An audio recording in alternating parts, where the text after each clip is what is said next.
Տիկին Ղազարյան, մի հարցել եթե կարելի է, դուք գրառում եք արել մեր ձևով շարժման են վրիպակով պաստարի նկարը նաև տեղադրելով ձեր էջում, ոչ միայն։ Նկարը չի տեղադրել։ Հա, դե գրառում արել, ոչ միայն։ Անդրադառնում հաճախակի, նույնիսկ չեմ էլ հիշում, որ մեկին որտեղ եւ եմ անդրադարձել։ Արեք։ Այո։ Ազատություն։ Դրա հետ կապված, տեսեք, շատ համացանցում շատ հայտնվեցին նման սկրիններ, նույն Նիկոլ Փաշինյանի սխալի հետ կապված ձեր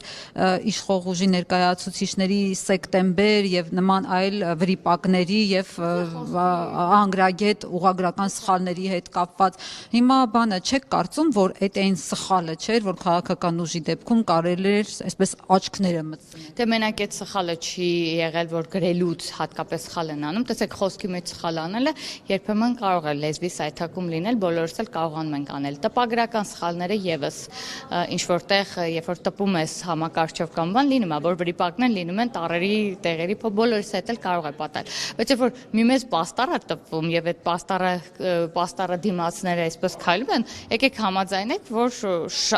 անհնար է էլի գոնե մեկը չտեսներ կամ ուշադրում, մի քիչ վրիպակը շատ ակնհայտ էր, դրա համար էլ արժանացավ ոչ միայն իմ կամ մեր խմբակցության, այլ բոլորի ուշադրությունը, ինչպես նաև հիշում եք տարիներ առաջ Քոչարյանի գրած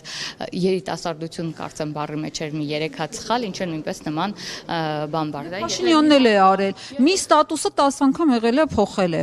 փոփոխություն է արել, կոռուպցիոներներ էր գրել ու լիքը նման բաներ, Ես ասացի, տեսեք, երբ որ համակարգչով ես գրում, ուրիշ բան է, որ ձեռագրով ես գրում։ Ձեռագրով գրելու դեպքում սխալվելու հավանականությունը շատ ավելի քիչ է, եթե գիտես բառի ճիշտ գրելու ձևը։ Այդ պաստառի այդ տուտուն, այդ մի տուտուն էր, այդ ամբողջ հանրահավաքի չեպեն, այսպես ասած, այդ միակ բաներ կար, ելույթներին եմ ես անդրադարձել, շատ լավ հիշում եմ,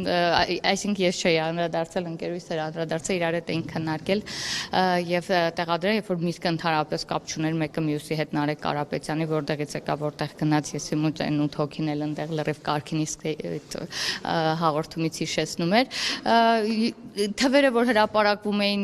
այսպես նկարագրելով 30-40 հազար հոգի հավաքվել են բան, բայց բոլոր տվյալներով իրազեկ քաղաքացիներ հրապարակեց 7400 հոգի, եթե չեմ սխալվում, արդեն հավաքվել։ Ինչի դուք չեք հավատում, ինչ եք դուք հավատում Դանիել Հովհաննիսյանին ու չեք հավատում, ասենք Անժելա Թոմասյանին։ Ոչ միայն Դանիել, դե աչքով էլ է երևում է 7000 հոգին 30000 հոգուց շատ է տարբերում ժողովուրդ, խնդրում եմ էլի տարբեր են իրականում։ Այսինքն ուզում ասեմ, այդ ամբողջ հանրահավաքում էլ դա ինձ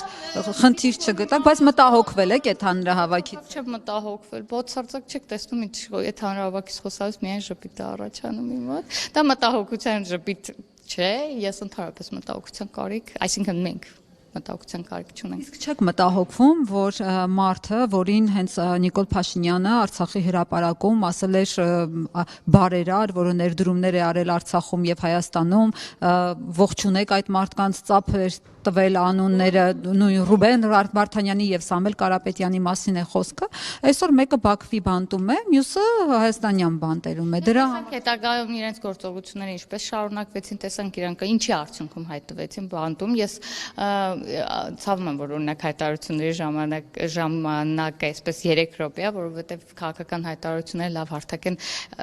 մի շաբաթում, 2 շաբաթում այնքան բաներ է տեղի ունենում, որոնց մասին մանրամասն անդրադառնալու, բայց լավ է, որ այս հարցազրույցների ֆորմատը կա, հնարավոր է հարցազրույցով էլ ավելի բացվենք, խոսենք, եթե կարիք կզգաք սիրով։